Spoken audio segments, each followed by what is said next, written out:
I'm going to start today by lifting a sentence directly from the website for Atelier and here it is. The feats of Chinese watchmaking and artisanship often go unnoticed in a world preoccupied with European luxury. Yet the country's roots in the field of horology extend deeply, and its array of traditional crafts abound in both variety and intricacy. And there it is, the perfect introduction as to why this watch exists. It is somewhat ironic that a brand wholly dedicated to Chinese culture and expert craftsmanship that takes place in China has its roots in two French guys.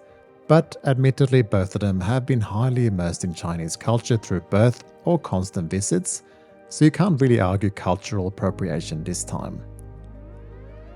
As I mentioned plenty of times before, the term Chinese watches is almost a dirty one in the watch world, which is as ridiculous as it is unfair.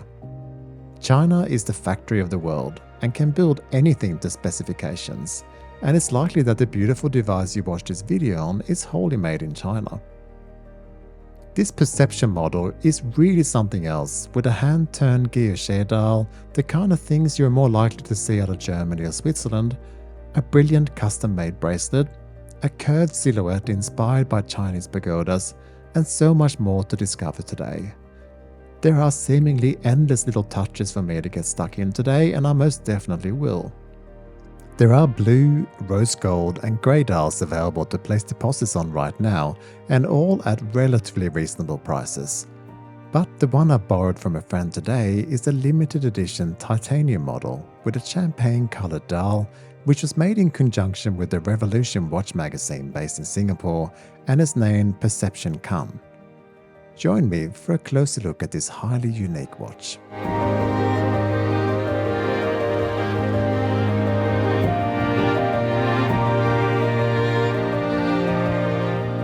The fun starts as early as the box, which is highly customized and a real fun introduction to your new watch. Within you find an instruction booklet, a nice screwdriver to adjust this titanium bracelet, and a second rubber strap should you lose too much sleep about scratching your titanium bracelet, which is inevitable, sadly. Having a 100 meter water resistance, you might actually take this in a water on rubber, and I'll touch it later for a look. So let's cover the sizes first. It is exactly 40mm wide or 43.5mm including the crown. The lug width is 18mm, but a custom fit on this integrated case. The lug tip to lug tip is 46.7mm. Including the double dome sapphire crystal, it's only 9.4mm thick. It's also water resistant to 100 meters, so you do not need to baby this one in the rain. Worth noting also is you get a 5-year warranty with this.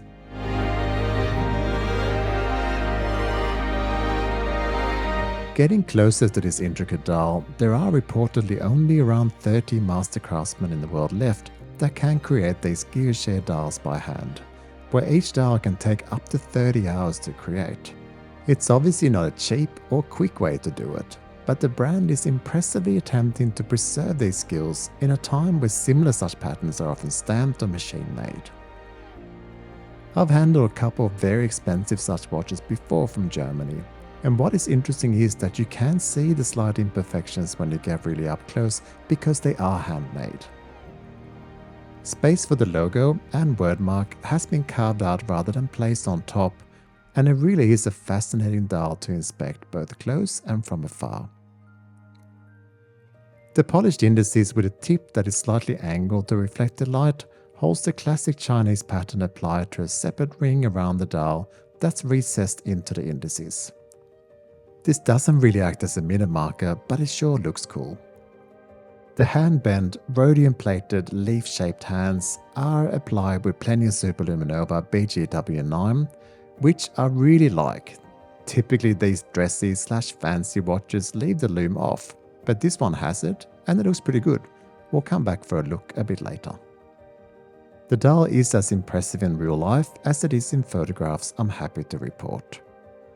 Covering all this goodness is a double dome sapphire crystal with no less than 10 layers of AR coating, which is evident with so few reflections. The fixed bezel has this lovely concave inward curve that is all polished, but perhaps due to its shape, it might stay scratch-free for a bit longer. Any integrated case is often described as a Genta-inspired watch, and I suppose this is too, but I can definitely see the Chinese pagodas that are referenced as inspiration. The polished chamfered edge both on top and the bottom is beautifully done, and the case is incredibly thin in its appearance and specs. The screw-down crown appears to have the same darker appearance as the buck on the bracelet, which we'll soon get to.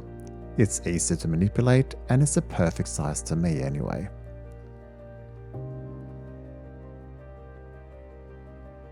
Flipping the watch over, we see a semi-display caseback which features a window that doubles as the mouth of a deeply embossed stone guardian lion. These are found at the entrance of most Chinese temples and major buildings. It is quite amusing to see when the rotor is aligned, it can look a little bit like it's laughing, and when not, an open lion mouth appears. The text that lines the perimeter of the perception caseback has been CNC machined, requiring unique 3D files for each individual caseback. It pays homage to a true legend of Chinese independent watchmaking, Qiyu Taiyu, whose watches were often characterized by similarly executed textual reliefs. The movement is an original caliber designated with a model name of SL1588.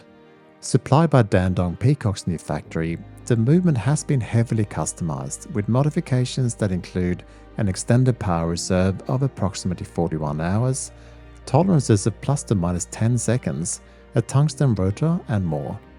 It certainly operated well in my time with it. The bracelet is made from grade 5 titanium, and it is incredibly strong feeling, and every inner angle of the links has been polished for a high shine. It's quick release and screw pins for easy adjustment, but it's really the awesome, fully customized push button release clasp that impresses. It has an on-the-fly micro adjustment that works when attached to your wrist. Simply press the logo and you'll have around 8mm to play with, which is plenty on a hot day. The clasp is intentionally this dark grey titanium, and it's this combination of utilitarian and gorgeous little touches that makes it so interesting in combination with the rather delicate looking champagne gold dial. The deployment clasp of the rubber strap is no less intricate, with its dark titanium logo and all signed strap. Particularly the Beijing to Paris is a nice touch. I wouldn't mind personally some more ventilation perhaps, since rubber can get a little sweaty in hot weather, and that's my only minor complaint here. As mentioned, there is enough lume to warrant its own lume section, so here it is.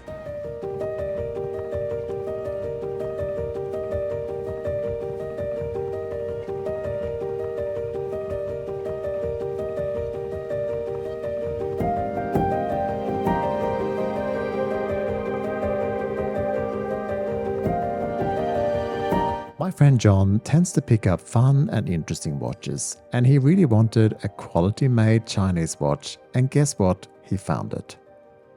It's one of those pieces that I'm so incredibly impressed by, despite being a boring black dial and steel standard watch fan mainly. It's so impressive with its many fun details, and its stated purpose to keep the craft alive for future generations is great. This Atelier Wen and Revolution Special Edition is really nice, but so are the standard edition ones as well. And at $3,288 or 3,031 euro, and for us down under 5,079 Australian dollars, I can see where the money is going. You can place a 30% deposit as of right now in June 2024 and get your very own set delivered shortly. I suppose the movement is an unknown, and that may be the only slight concern if you bought one. But with a 5-year warranty, you're at least very likely to experience any problems that would arise within that time frame.